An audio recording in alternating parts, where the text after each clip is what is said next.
Okay, so first of all, I just want to welcome everyone to today's session.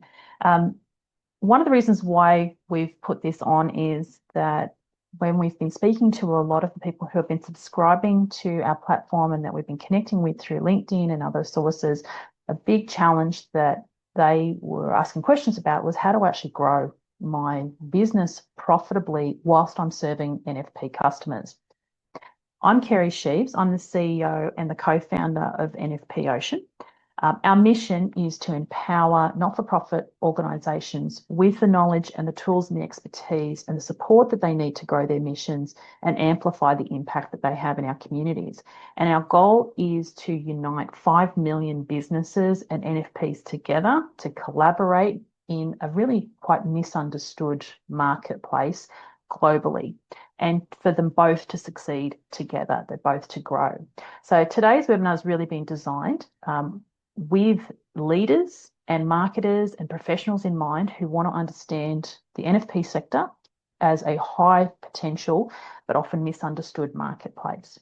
And our main topic today that we're covering is how do you grow that profitable business when you've got NFP customers and instead of just giving donations out all the time. So probably the most important thing that we need to consider is what this sector actually looks like. It is an untapped potential marketplace. In Australia, there is over 600,000 not-for-profit organisations. Now, they are made up of about 60,000 who are registered with the ACNC, which is the Not-for-Profit Commission. They are generally that 60,000 benevolent organisations who have a tax deductibility status. But all of your business chambers, your sports clubs, a whole bunch of industry associations and a plethora of other not-for-profit organisations make up that other 500-odd thousand that are the sector. They are not required to register with the ACNC. They are of all different shapes and sizes and services that they deliver. In Australia, that represents $200 billion of revenue that is spent by not-for-profit organisations on services and products. They are 7.8% of our GDP. So this is a huge market. There's a huge opportunity here. Unfortunately, most for-profit businesses don't know this. They aren't aware of just how big this sector is. They're also not necessarily aware of the fact that this sector is full of long-term and loyal customers who can add a lot of extra value to your business. So when we think about this sector, it's really important that we consider just how big the opportunity is for us. But there's a couple of things that are often holding businesses back, and these are 3 of those issues. The first is that we have this myth in our mind that not-for-profits don't have any money. Well, you've just seen from that previous slide, they've got money.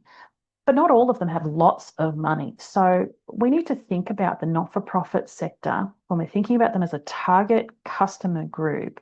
Just like any industry, there are the small startup micro guys who have very little money, just like any small business. There is the medium growing size organisations that maybe have 50 people. They might have $1 million in their budget. And then you've got the really big end of town, like your Heart Foundation and your Red Cross, who have millions and millions and millions to spend and big teams. So if we think about that whole 600,000, they're made up of all variety of sizes, and they actually do have money. In fact, their money is probably a little bit more secure than your for-profit customers because it is often made up of grants, of donations, of government contracts that are set for multiple years.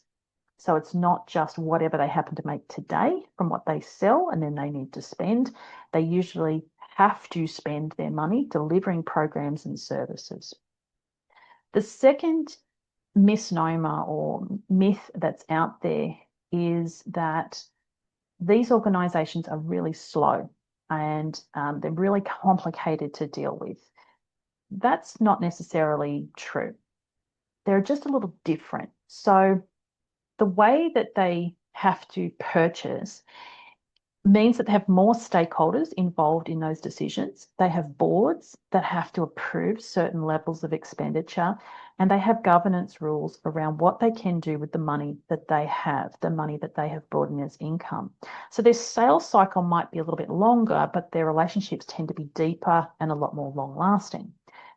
We're going to talk a little bit about the ways that they buy a little bit later in this webinar. But the third misnomer, and this is the one that most commonly we get asked questions about, is that discounting is the only way to win them over. They want everything for free. The truth is that value matters more to them than price. So when a not-for-profit wants to partner with your company, they want to make sure that they're partnering with someone who understands them, and it's not just looking for the cheapest deal with the cheapest service.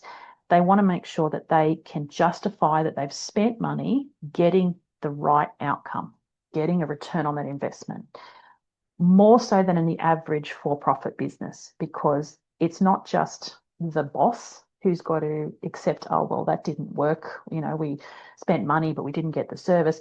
They've got to say to their board, okay, yeah, we spent, a few $1,000s on this, but we really didn't see any result. We didn't really get the service we're expecting, or it wasn't the right product for us. They have to be really careful about what they waste, because there are people who are scrutinizing them to ask, well, why did you waste that money? Why didn't you do those checks? Why didn't you do due diligence more thoroughly? And in some ways, that's kind of a good thing, because ultimately many of these organizations are in fact funded by us, by taxpayers, by people who are giving to those organizations. So we don't want them wasting that money on things that don't return any investment or don't have an impact. So when we really think about the NFPs, we need to really understand what they're truly looking for from you as a service provider. Ultimately, the very first thing that they're looking for is that you have a deep understanding of their mission and the constraints they may be operating under.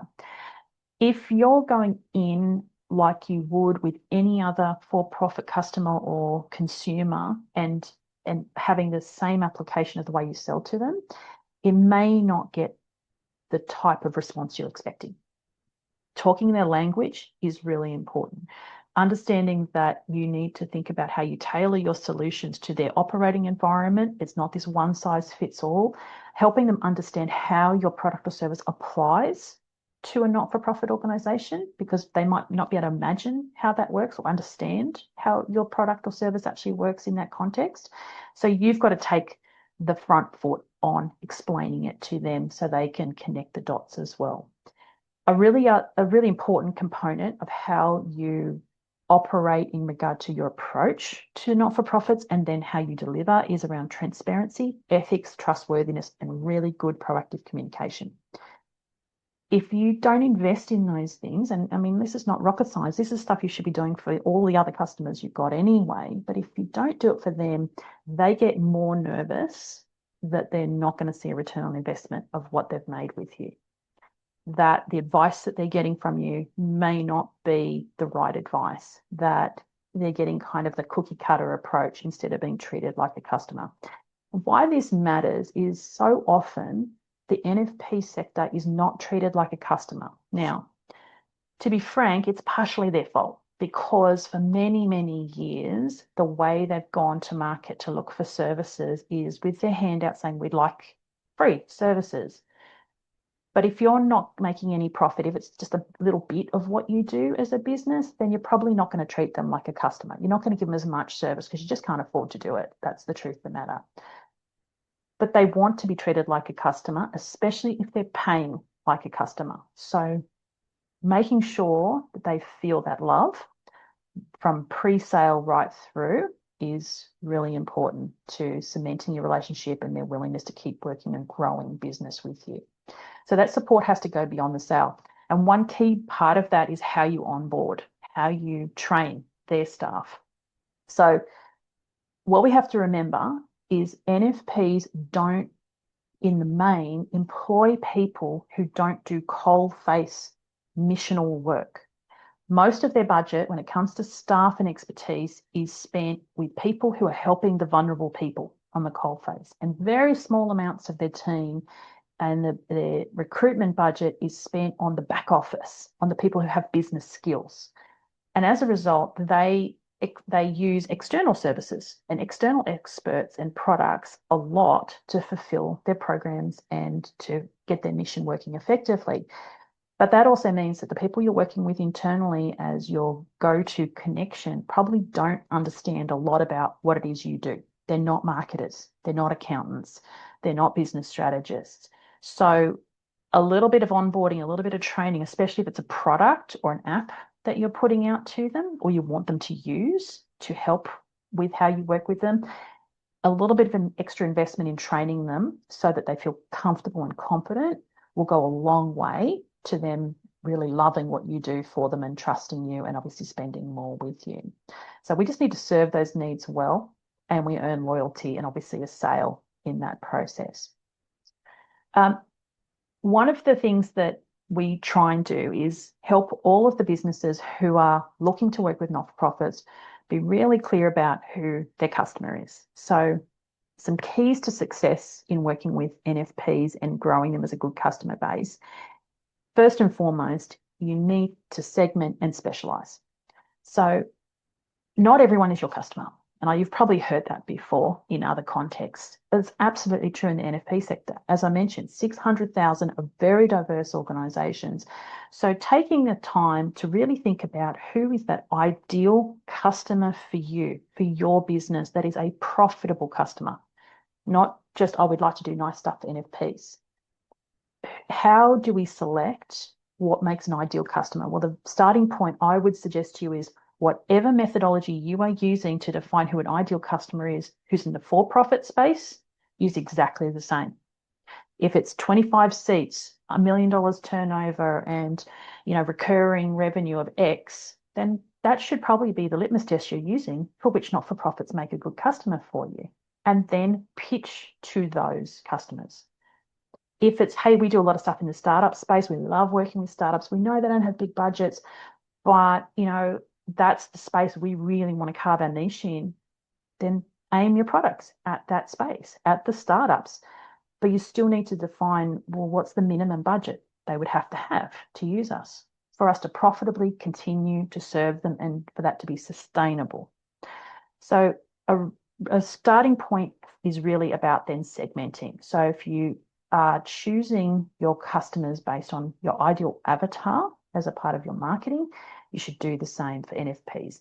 And then what you might need to do is tailor some of your offerings. So that might be that there's certain elements of the services you provide today which would make really good offerings for the NFP sector, but they don't need all the bells and whistles, or part of it isn't really what they need and you can chop that bit off. Or maybe they need a little bit of something extra than what you normally do for other clients, but you should price for that as well.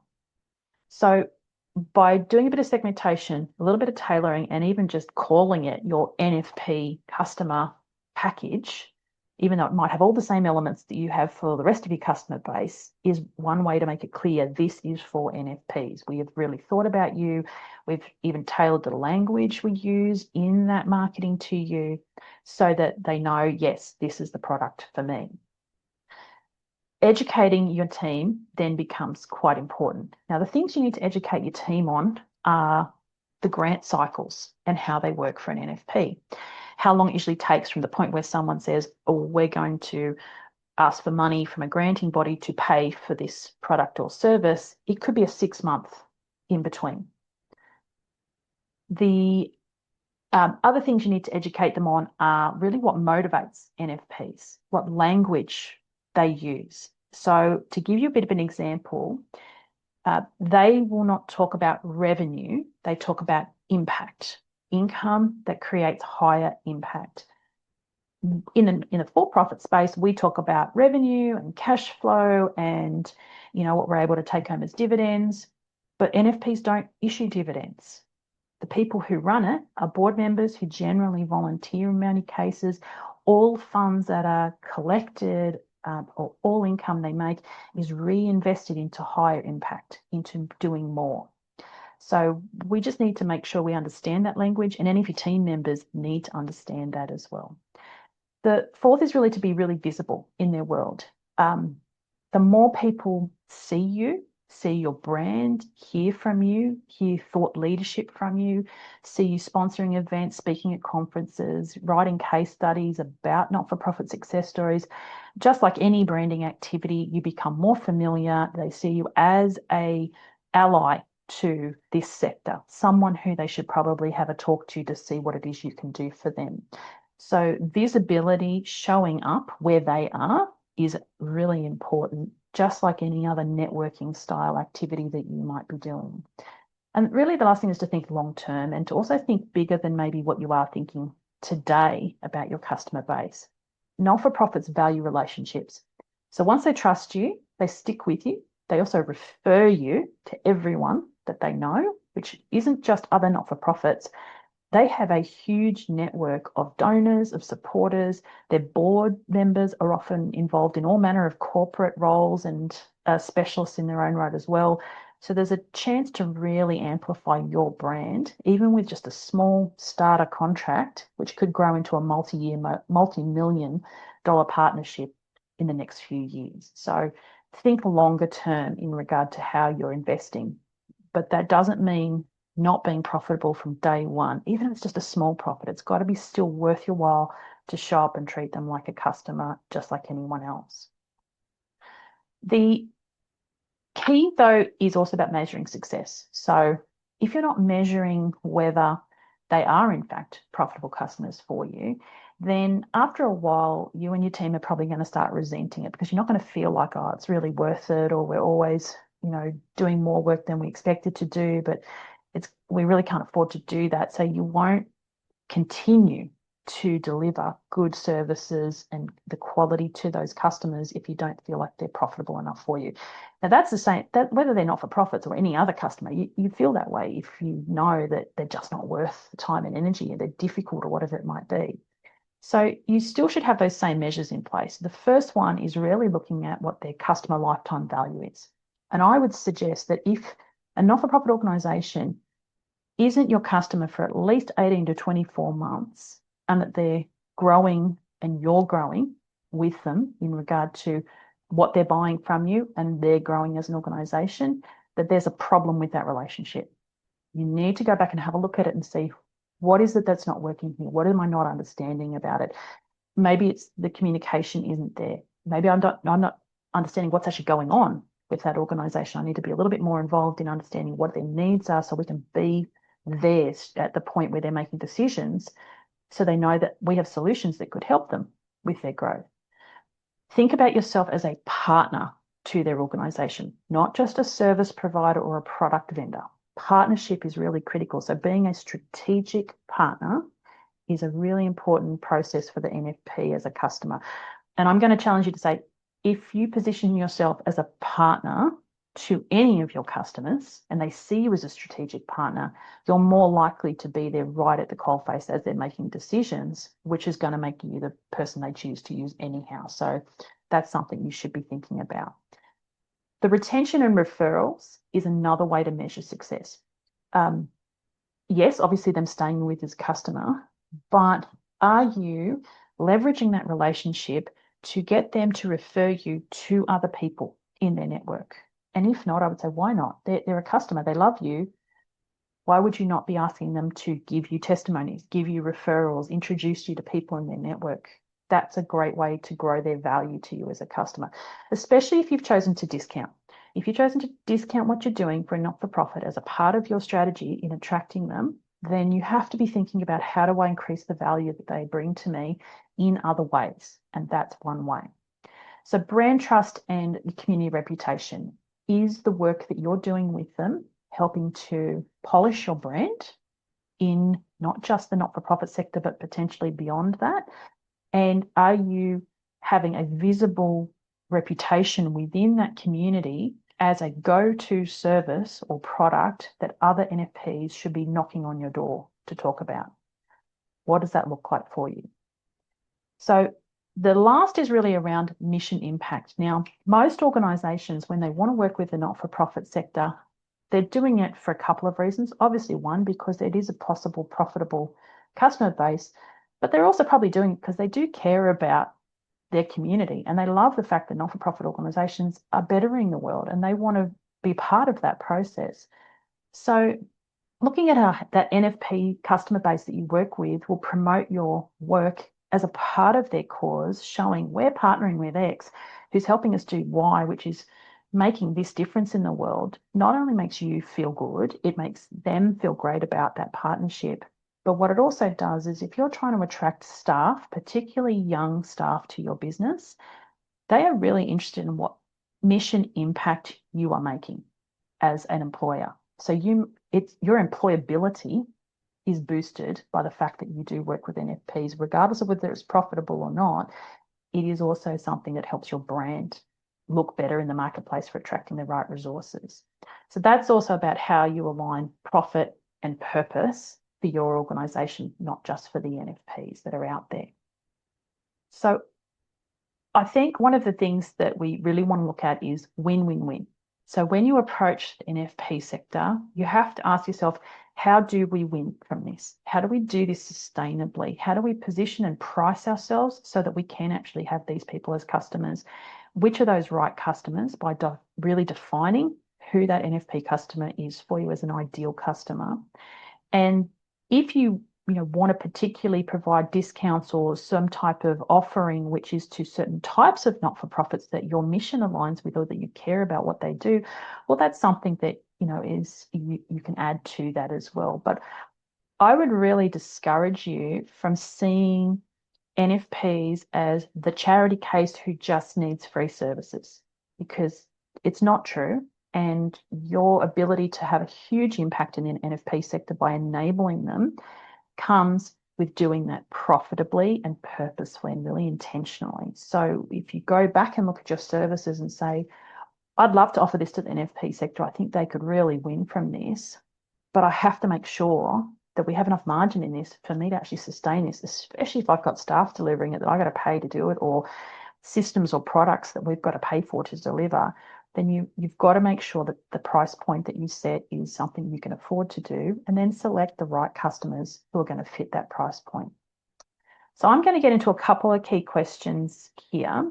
And what I'll encourage you to do is to pop any other questions into the chat that you might have, and I'm going to try and cover those with you. But the first question that I always get asked when we do a bit of a catch-up session, especially with any of our subscribers to the platform, is, do I have to give my services away for free or really heavily discount them to work with NFPs? So I'm going to be really simple with this. No. You can choose to discount or to package your services and provide extra value, which is another way to look at avoiding the discount. But you should always target your services to the NFPs that can actually afford you. Like any industry, you've got 600,000 of them to choose from. You're not going to be able to serve them all, and you don't need to. You just need to pick the ones which can afford what you do and will value what you do like you do. The second question we get asked a lot is, well, how do I actually market myself to NFPs? Because that's not how our marketing is geared today. Our website is kind of talking to a different customer base. All our campaigns that we're putting out there are focused in a certain way. We've got SEO focused in a certain way. So how do I go about marketing to them? So there's a couple of keys here that I want you to take away when you think about how you approach NFPs. First of all, NFP organisations, they're based around programs and projects and funding cycles. So they look for services twice. The first time they go out to look for services is when they need to get a quote to put together a budget for a program that they're going to source funding for. So let's say I want to apply for a grant or a government contract, which may be, hundreds of thousands of dollars potentially.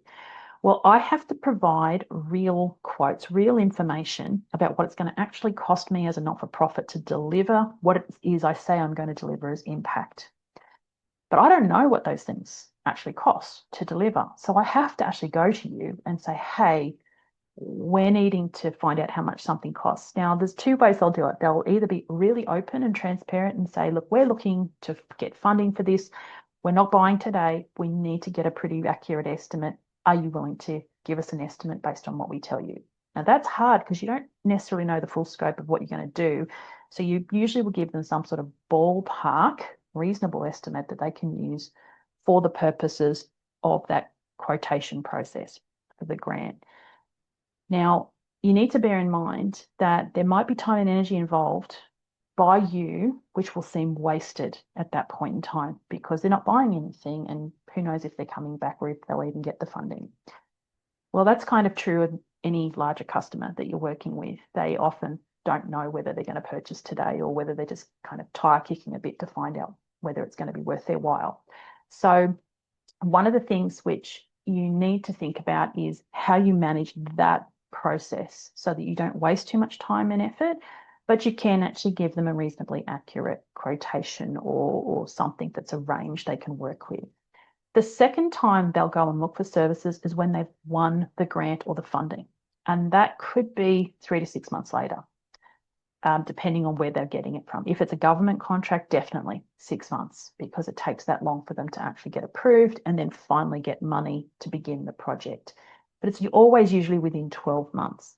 Now, at that second time, they will always go back to the people who already did the quotation for them, because they already know you, there's some relationship built. And if you're checking in with them regularly, even if it's every sort of month to say, hey, how are things going? Did you need any more information? You're staying front of mind. They're going to come back to you to now reconfirm the scope and the quote that you gave them. Now, they will usually put in a little bit of fat into any grant request, knowing that there might be pricing changes over a 6 to 12 month period if they're clever enough to do that. The less mature, less experienced, smaller NFPs probably won't, because they don't quite understand pricing changes. So just bear that in mind, that when you're speaking to a really small, more immature NFP, remind them to add a 20% buffer, because things do change by a good 10 to 20% over a period of time, so that they won't be underfunded and therefore come back and go, I'd love your service, but we can't afford that now. Can you discount it by more? But you don't want to do that, because ultimately you haven't probably put a huge amount of fat in anyhow. So that second option is the time when they will actually come back and say, we now need to talk details, we need full scoping, we need to actually engage you, and we're going to be buying at this point in time. And so that's really where the real sales process begins at that point. But that pre-sale, that first period of time, you need to expect that. The other thing that will probably happen at that second funding point, especially if it's a significant amount of money that they're going to spend, is they may be required to get multiple quotes. So you've gone from, I'm pitching and I'm probably the only person who's giving them this quote, to now I'm in a competitive tender potentially. So if you know that from the start, then you also need to bear in mind that that squeaky door trust relationship is always going to trump an unknown, slightly cheaper price point, because it's going to better the devil you know. If I already know them, I trust them, they really understand us, they're only slightly more expensive than maybe someone else who's come along, I'd rather spend, an extra few $100s and know what we're getting than go into the complete unknown. So just be prepared that if it is a reasonable amount of money they're spending, if they're spending thousands of dollars, they may have to get a second or third quote as a part of their governance requirements. But that doesn't mean you'll necessarily lose out. But if you're aware of it, then you can prepare for it.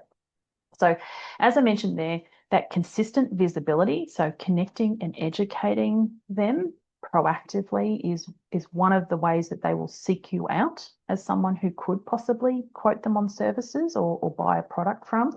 You need to be searchable. We need to be able to find you. You need to be where they are looking for you. The challenge with Google is if you go on Google and you search as a not-for-profit today, you won't find much when it comes to services, because if you went back to your own website today, most of you would have no information about what you provide to not-for-profits. And that's not unusual. That's quite normal, because it is this niche area which most people aren't targeting. And you also need to be referable. People do business with people they like, know, and trust. So if you make sure that you're visible in their network, you make sure your own network of other contacts you have today are aware of the fact that you do work for not-for-profits as one of your customer base, they'll remember that. And the next time someone says, oh, look, our board's looking for someone who can do X, they go, oh, hang on, I know someone who does that.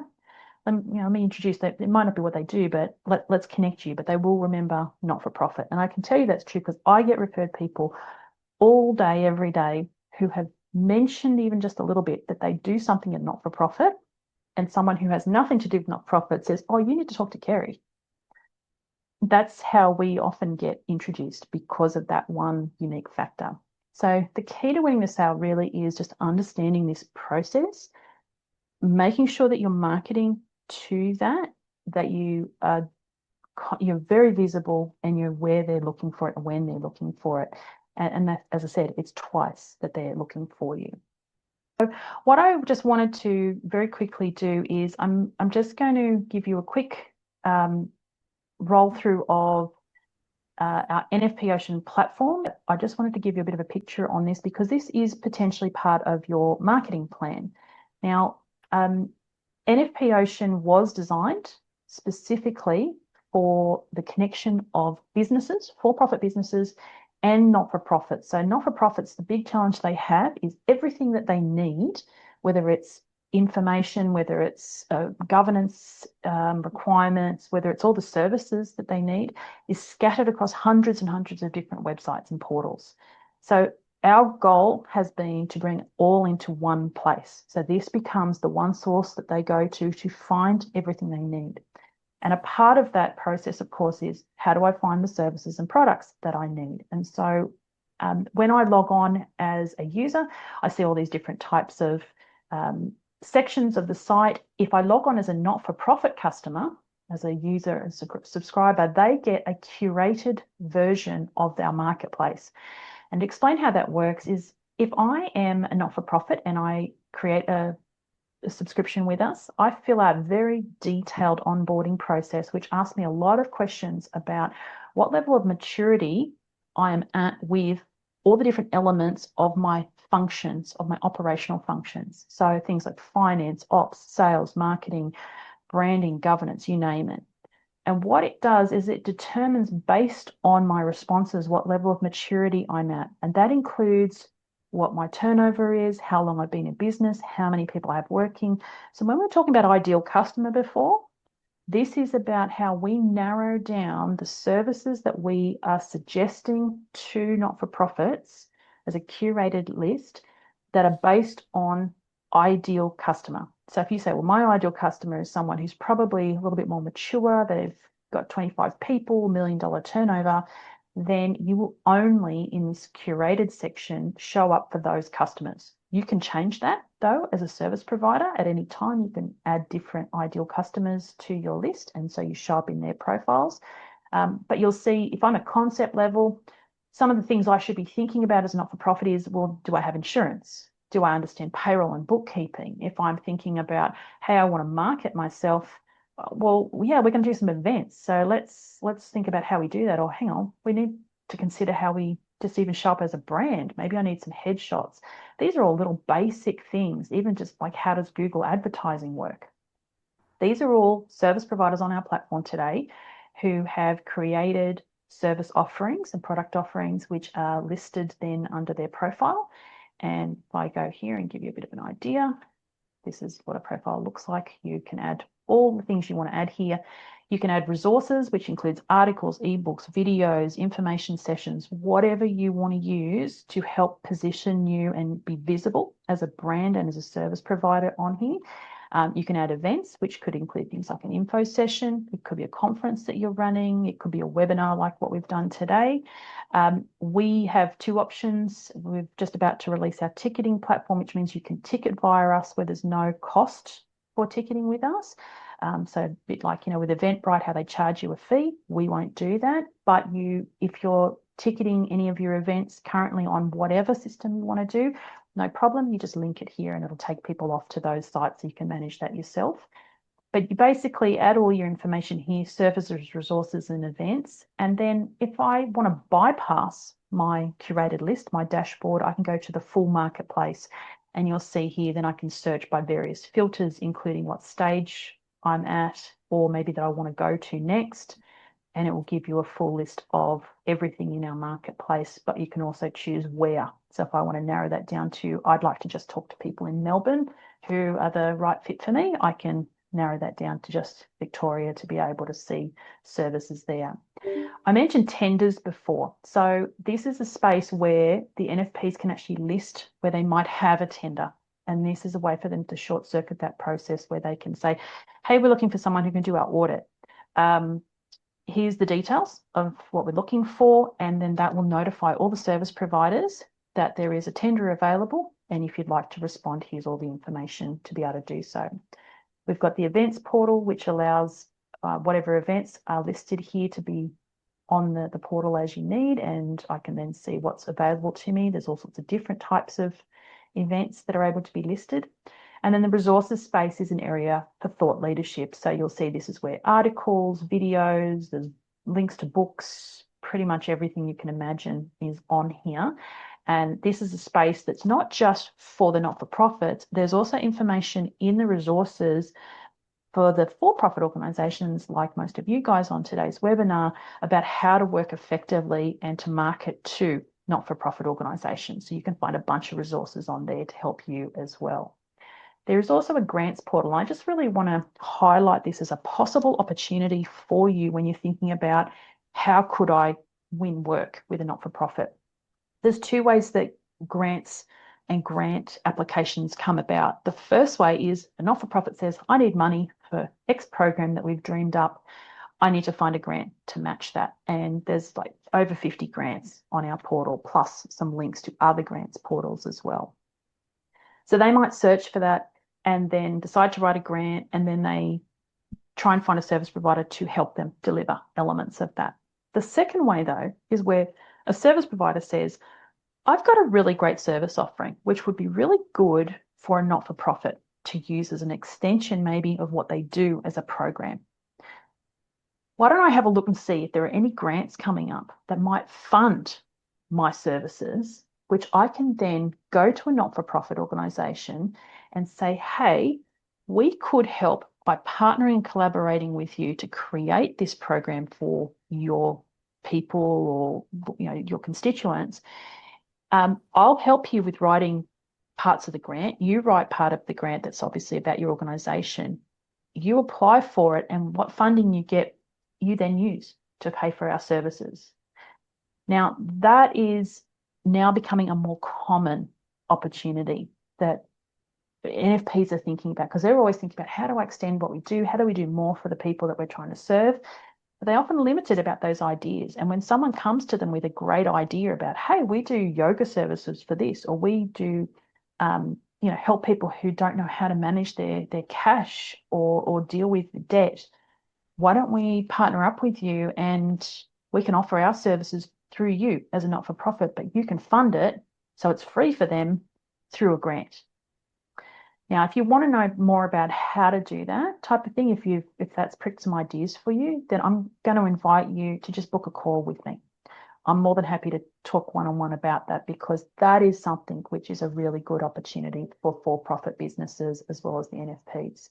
So you'll see that we have the directory of the service providers on here as well, so that people can just see who's on it. You've got plenty of frequently asked questions, and we're adding more to that. When it comes to pricing, we've been asked the question, well, why A, is the pricing so low, and B, why do not-for-profits pay? So I'm going to answer the second question first. Anything that has no value isn't valued.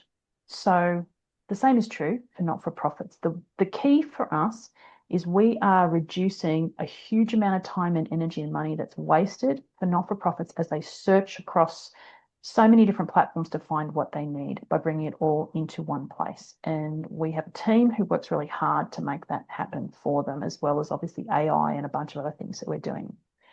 So we want to make sure that if not-for-profits are using our platform, that they value it and that they use it as a tool, but also that they understand that the services who are on our platform don't come for free. You are not charging free for your services. So if they're not willing to invest even a tiny little bit of money to behave in a organised, efficient, professional way, the chances of them spending even 1 cent with you are nil. So we don't want to encourage a behaviour that is always, we've got our hand out, we expect everything for free, because that's not sustainable. It won't help them grow either. We know we've run not-for-profits. It's really important that they move to that stage of maturity of their thinking as well. For service providers and for the board professionals, which is people who are on multiple NFP boards, we've deliberately kept the pricing really low on this. And the reason for it is we don't want any small business or even large business to have to make a choice between their existing marketing to all the rest of the customer base they normally work with and being on this platform and specifically using it to target NFPs as a customer base. So it is not intended for us to up the price at any point in time. This is about getting 5 million subscribers working together and collaborating, not about having 50 and very little choice. So this is definitely about choice for us. If you want to book in a one-on-one session with us to do a bit of a walkthrough and for us to answer any questions you have, or even just talk a bit more strategically about how your business might be able to serve not-for-profits, then please do so. You can find me at Kerrie, which is KERRIE at nfpocean.com, and I'm more than happy to book some time in to have a chat with you about that. Go ahead, Peter. One is when we talk about finding the ideal customer, and you spoke about their budget, my immediate thought would be fly to their annual reports and the like. Yeah. But is there anything on your site that would make it easier for us to find that kind of budget? Yeah, so what you should make the assumption of is if you've got an organisation who is in concept stage, generally they will be sitting under around about $50,000 turnover. Okay. If they are moving beyond that towards maturing and growing, they're probably sitting closer towards the 100 to 500 as a general rule. The thing to bear in mind is it's not a hard and fast rule. So, for example, I've spent time as the CEO of a charity last year. It had been operating for almost 2 years, so very new. You would think about it as a startup, but it was punching well above its weight because it had secured, and whilst I was there, we also secured over $1 million in funding. It went from having 3 staff to having 6 staff within a 6-month period. So theoretically, that starting point, you go, okay, well, they've got, a small budget in their first year or two, maybe, and their startup mentality about things is normal, what you would expect to be in that really initial stages. And they had a board that was not very mature, but had some really good people on it. So it was maturing. Going to the annual report, if I looked at that, would have told me these guys, wouldn't afford my services. But that's because the annual report is retrospective. It's not telling me what they're doing today. So it doesn't tell me that in the last 6 months, they secured $1 million in funding from multiple large foundations.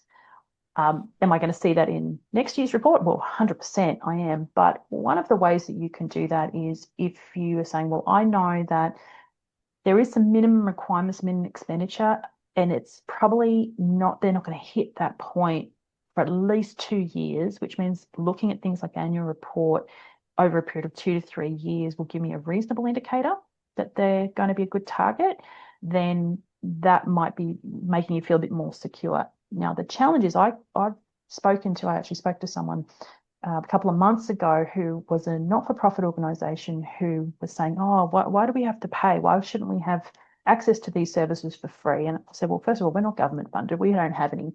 There's no funding. We're doing this ourselves.